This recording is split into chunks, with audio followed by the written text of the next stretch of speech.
Subscribe now and press the bell icon. Never miss an update. माँ से प्रश्न है, माँ सच्चिदानंद का स्वरूप कैसा है? माँ, सच्चिदानंद का स्वरूप जिसके पास प्रकाशित है वह जाने। एक बात है, कोई कोई विग्रह द्वारा सच्चिदानंद स्वरूप भगवान का भजन करते हैं। भगवान सच्चिदानंद स्वरूप ही है। जो भगवान को पाता है वही जानता है। जिसको भगवान का दर्शन नहीं हुआ है उसको समझना मुश्किल है। कोई महात्मा अपनी शक्ति द्वारा किसी को भगवान का दर्शन कराए वह और बात है। जो रसगुल्ला खाता है वही उसके स्वाद का अनुभव करता है।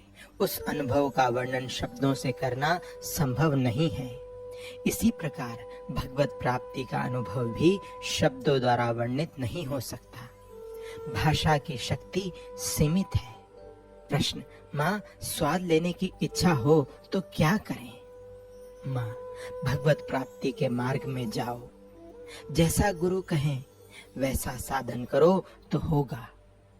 प्रश्न, माँ संसार में मन नहीं लगता, क्या करूं? माँ, संसार में मन नहीं लगता है यह तो खुशी की बात है। यदि सांसारिक पदार्थों में सुख बुद्धि लग गई तो फिर अपने मूल घर में कब जाओगे? जिसका विदेश में मन लग गया है उसको अपने असली घर की याद कैसे आएगी? प्रश्न, जीवन का प्रयोजन क्या है माँ? माँ, भगवान की सेवा, भगवान की प्राप्ति ही जीवन का एकमात्र प्रयोजन है। प्रश्न, माँ मंत्र चैतन्य किसको कहते हैं? माँ, जब मंत्र चैतन्य होता है तब जैसे तुम इस शरीर के साथ बात कर रहे हो वैसे तुम अपने इष्ट के साथ बात कर सकोगे। ऋषियों को मंत्र दृष्टा कहते हैं। जैसे तुम इस शरीर को देख रहा है या यह शरीर तुमको देख रहा है वैसे ऋषि लोग मंत्रों को देखते हैं। जागृत मंत्रों द्वारा जिसको उद्देश्य करके मंत्र उच्चारित होता है वह खुद सम्मुख आ जाता है। प्रश्न, माँ यह सब कैसे शक्य होता है? माँ, सिर्फ गुरु कृपा से। प्रश्न, तुम तो सदैव एक ही बात कहती हो। माँ, दूसरी बात है ही नहीं, एक ही है। एक को छोड़ देने से एकाग्रता कैसे प्राप्त करोगे? और यदि मन की एकाग्रता नहीं हुई तो भगवत प्रकाश कैसे मिलेगा? प्रश्न, माँ ध्यान कैसे करना चाहिए, कृपया बताइए। माँ, ध्यान कोई बताया जाता है? देखो, तुम अगर यहाँ बैठे हो और घर की याद आ गई, दरवाजा खुला रह गया, कोई कीमती वस्तु चोरी ना हो जाए, हाय चोर ना ले जाए, कैसा ध्यान लगता है? ठीक है कि नहीं? या घर में कोई बच्चा बीमार हो, तबीयत खराब हो, अपने आप ध्यान होता है कि नहीं? कभी कभी ऐसा भी होता है, अपने घर में मेहमान आए हैं, हमें उनकी सभी व्यवस्थाएं करनी है, ध्यान अपने आप होता है। वैसे ही अपना आत्मा है, अपना प्राण है, उनका ध्यान करना है, दूसरे का तो नहीं, अपना है। ध्यान करना अपने स्वभाव से होता है, अपने आप होता है। एक होता है ध्यान करना और एक होता है ध्यान होना।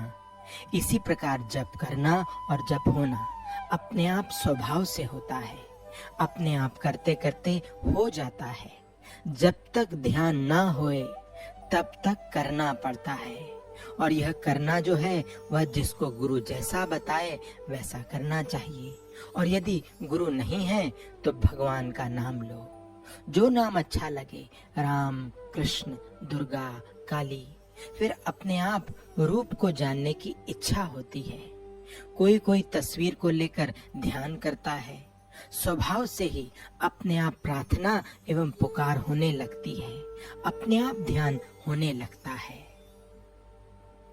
प्रश्न, माँ भगवान यदि कृपा ना करें तो? माँ, कृपा करना भगवान का स्वभाव है।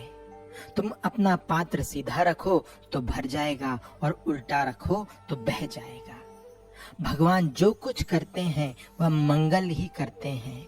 कौन बच्चे को कैसे पालन करना यह पिता जानता है। पिता कभी मारता भी है तो वह भी कृपा ही है।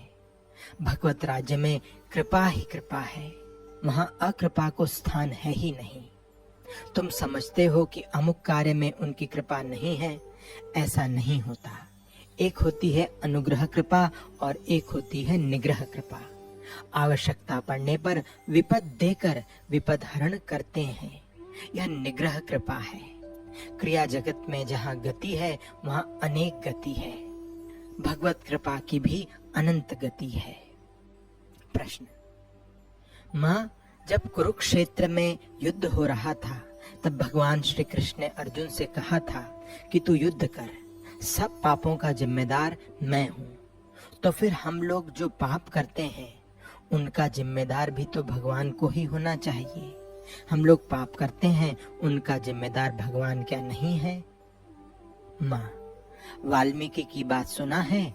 पहले जब वह डाकू थे तब एक बार उन्होंने नारद जी को ही पकड़ा और मारने गया।